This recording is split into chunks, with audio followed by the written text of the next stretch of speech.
Hi there, it's Darlene. I hope you're doing well.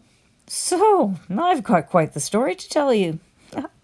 Last Thursday, I'm minding my own business and I get this message over Facebook Messenger, and it's a reporter. It's like, okay, that's fine. I mean, it's not the first time reporters have come up to me asking questions about Philip Johansen, and some have gotten, quite detailed information from me, and, quite a lot back and forth. So, not the first reporter. So I'm starting to answer questions about Philip Johansen, and then he said, well, did you want to make a statement on the lawsuit he's got against you? And I'm like, pardon? I'm like, pardon me? And he's like, oh, yeah. So he filled me in on the details, on the broad brushstrokes, and wow, and sent me to a link where I could download the document that had been filed against me. And here it is, filed May 17th, and it hasn't even been served on me yet. And it is right now June the 10th as I am recording this. Good job, Pink Larkin. Anyways, so now I've got it, thank God. It's all because of this reporter from Frank Magazine that turned, that let me know where to get it and everything like that, and what was happening. I'm like, oh my God. So I was gobsmacked. So I had a very quick turnaround to have to give a statement, and he had this friggin' thing out on Friday. Oh my God. So I am here to show you the news of me getting sued by dear Philip. Let's go through the article because he's very succinct. Actually, sometimes he's kind of brutally hard, difficult, honest. But anyways, really good little article. Very, really, really well done. It is behind a paywall. I am going to put a link to the article in my description. It's only $6 Canadian, which is $5 American. You guys should go support it and, give it a click, and you can see then the article for yourself. So here it is in Frank Magazine. I'd never even heard of it from before now, but hey, now I have. Apparently it's quite well known. I just didn't know. So I love this. How to crush a mouse with a sledgehammer. It's a battle between a multimillionaire and a disabled pensioner, and the rich guy claims the shut-in is bullying him. Meet Philip Johansen. I just love that picture that they use. A Danish bodybuilder with addiction issues, Johansen hit rock bottom before he realized that his destiny lay in selling someone else's products on the internet for a commission, aka affiliate marketing. According to his origin story told via internet-sponsored content, Johansen turned $20,000 into a $25 million empire in less than 3 years. Johansen has a physique carved out of marble and a charisma that could melt the polar ice caps, raves the Daily Caller last year in a classic pay-per-play article. So you'll notice here that all of these so-called articles are ads. They look like articles, they sound like articles, but no, they're ads. They are paid for. So Philip paid to put this in here and all this gushy stuff so that he can then point at it, to it, in his reels and in all of his bloody advertising, right? It's just more ways he lies to you. Anyways, and this one here is owned by Tucker Carlson. Oh, yeah. So Tucker Carlson's fake news factory continues. Philip is a man on a mission to transform lives. He's not your average mentor. He has a passion for helping others achieve greatness. With Philip by your side, anything is possible. Now living in Dubai, Philip's Instagram, 1.1 million followers, documents the fruits of his labor. Exotic cars, pneumatic lady friends, infinity pool, etc. All this could be yours. Just let Philip show you how with his exclusive program, 7-Figure Accelerator. Only $2,300. Or, if you'd rather pay much, much more, 10 monthly payments at $600 per. Unlock the Kardashian lifestyle you've always wanted. Now, this, ladies and gentlemen, is why you should be careful what you post on Facebook. You'll never know when someone will grab it and put it in a frigging news article. Enter Darlene Thompson.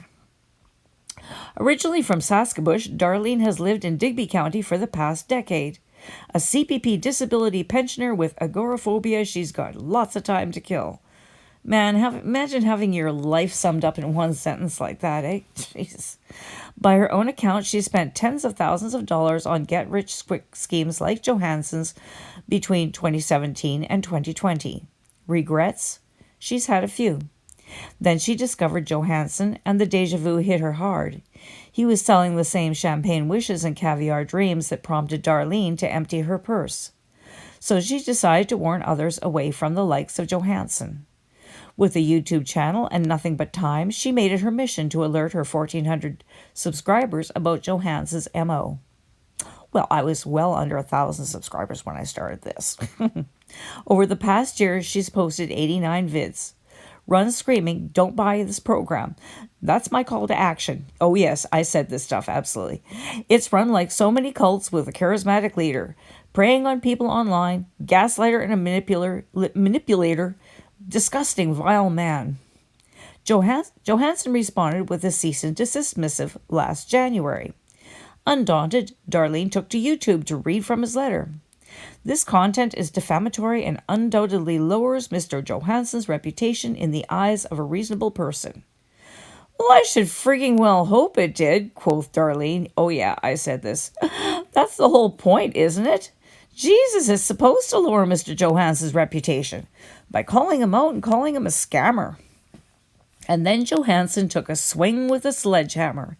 A 40-page cyberbullying lawsuit filed in Nova Scotia Supreme Court May 17th, demanding unspecified damages for causing some customers to question his program's legitimacy and integrity, and sending others in search of the exit. There's also Johansen's personal hurt, embarrassment, humiliation, etc. to account for, according to legalist Michael Blades of Pink Larkin. Yeah, Pink Larkin, they're a good law firm in Halifax, Nova Scotia. He even got the profits right this time. Blades also demands a full accounting of IP addresses belonging to Johansen's customers or former customers who illegally provided Thompson with Johansen's copyrighted, trademarked material. Now, this would be access to school, access to Facebook group, all that kind of stuff. I am going to loop back to my response to this paragraph after I finish this, okay? I'm going to come back to this one. Thompson can't afford a lawyer. For the last year, I have been reporting on nothing but the truth. I have evidence to support everything that I've said, and I'm trying to protect people from getting harmed and giving tens of thousands of dollars to this man that they will never see back again, she told Frank. Does that make me a cyberbully? And now he's trying to shut me down because he has more money than me and he's in Dubai. The laws here don't really apply to him, but he's coming after me in my own country. Is that right? First things first, a motion from Johansen demanding that she delete all the mean stuff and an order that she no longer mention Johansen's name. That goes before a judge in Halifax on September 16th. Good seats still available. Yeah. So going back to this IP addresses thing, this is the only part that especially would be worrisome to many people out there, because many people have given me information of various sorts, and I've got all kinds of secrets under my hats and people's names and addresses. And I can tell you guys right now, here's how it's going to play out. Okay, so say they actually fall for this bullshit, which I do not think that they will. But should worse come to worse, right? What if the worst should happen? Then I would be under a court order to hand that information over.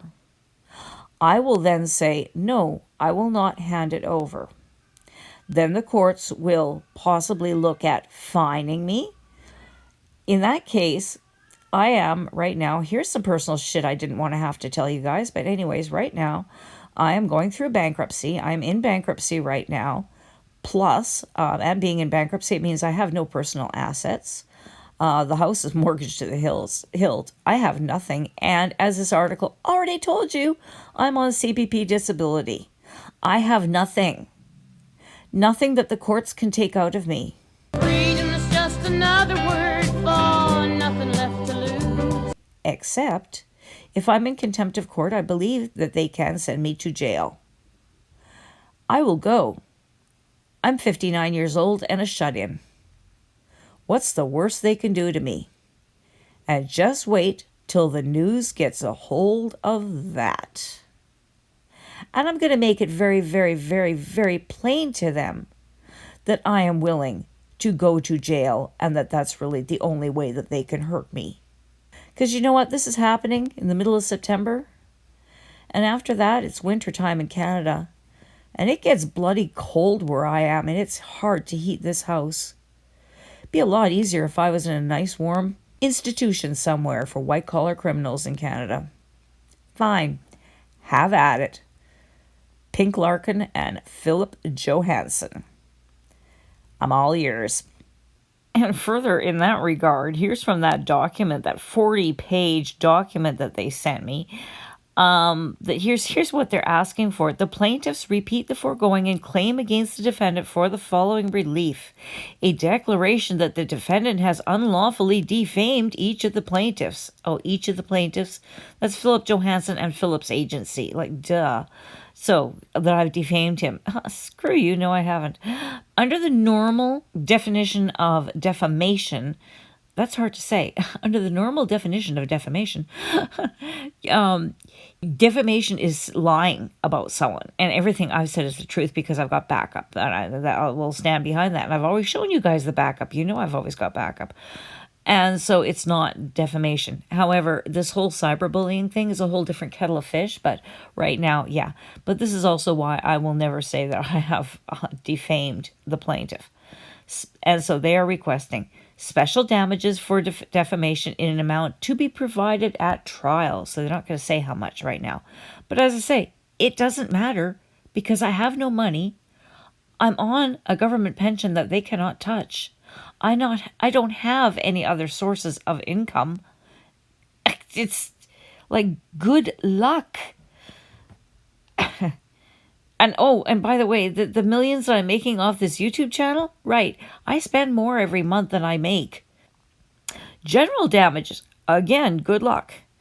An interim, interlocutory, and permanent order enjoining the defendant from making, publishing, disseminating, or broadcasting defamatory words of like or similar effect. Good luck. Aggravated and punitive damages. Prejudgment interest. Yeah, okay. Costs on a solicitor and client scale.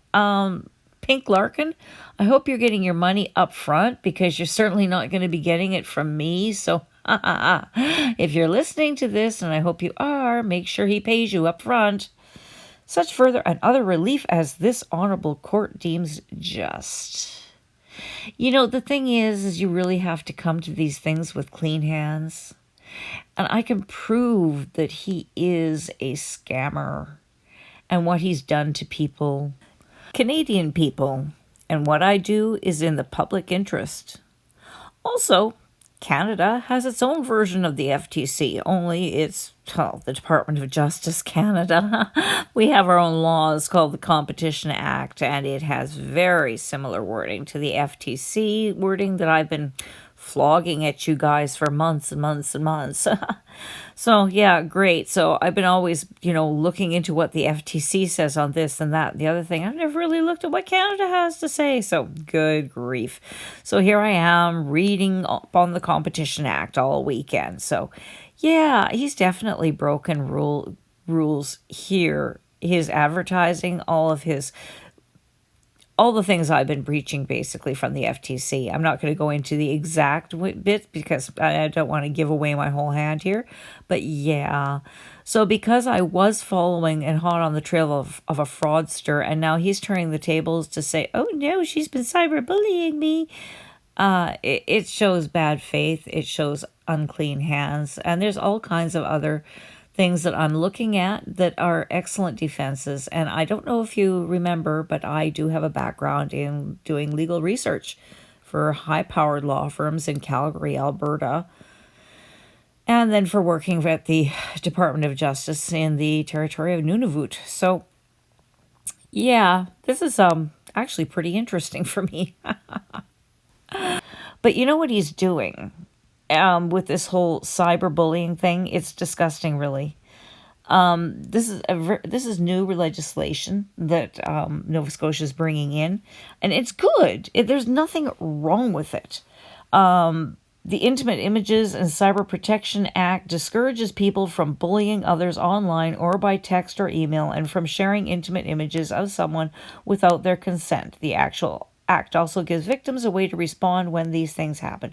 Okay, so yeah, you don't want people showing intimate images of you to other people, and then, or for bullying people online. I mean, think of all the horror stories you've heard of like teenage girls online and people bullying them and saying all kinds of nasty things and then showing them, oh, anyways, of all the things they do. And I mean, very, very, very bad things have happened. And so this is trying to prevent things like that. But here's the thing. Okay, say I'm a teenager growing up and I've got carrot red hair, so all the kids are calling me Carrot Top. I've got glasses, so now they're calling me Four Eyes, and I got braces. I mean, just why don't you just paint a target on my back, okay? And so they're calling me Railroad Tracks. So back then, though, and it was hurtful. Okay, we're talking the 70s here. And it was very, very hurtful. Now, imagine I was living on an online time and people were saying stuff like that, maybe posting unflattering pictures of me. But you know what they could say? Well, they could say, well, it's all true. Look at that picture of Darlene. It's true. Even though I might be, bending over and my skirt flies up or something. It's true. The Carrot Top, well, it's true. Yeah, it doesn't matter if it's true. It's still hurtful. So that's where this law can then be applicable, is even if what they're saying is true, it's hurtful.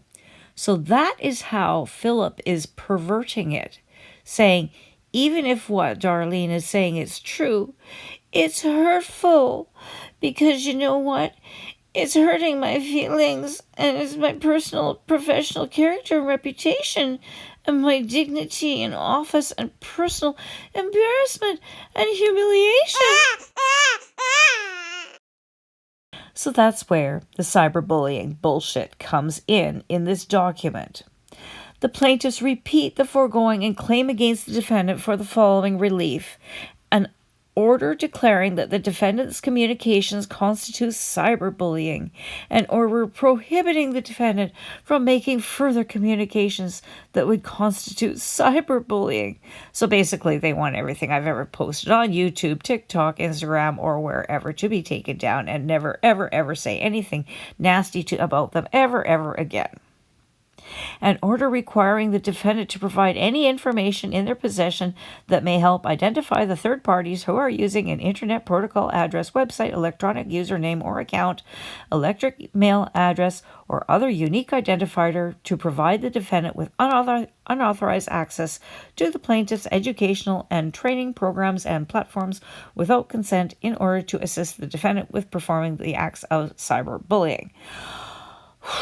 So that's where they want me to divulge all my sources and anybody that's helping me get into school or the Facebook group or anything like that. And as I said, I would happily go to jail and cause a freaking international media circus.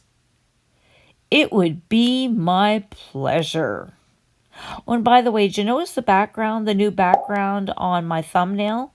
That's going to be only for these videos that cover what's happening with this whole court case, okay? That'll be like a sub-series of mine, so if you want to follow on that, just watch for that background, and that's going to be that, because red for me means danger, so that's why the red. This one spot here, though, bothers me, but it's like, what? I guess they have to throw something in, and they're just throwing, it's like throwing stuff at a wall and seeing what sticks, I guess. But particulars of the malice of the defendant include, without limitation, personal animosity, vendetta, and hostility towards the plaintiffs. What? Vindictiveness and grudge. Do these people even know what this means? A vendetta is a blood feud, or, but it's when you're seeking vengeance, or a prolonged bitter quarrel. I have no quarrel against Philip. I have no reason to seek vengeance. As far as I'm concerned, he's never done anything to me. I've never paid him any money. What does having a grudge mean? A strong feeling of anger and dislike for a person who you feel has treated you badly, especially one that lasts for a long time. Again, how does that apply to me? He didn't even know that I existed before now.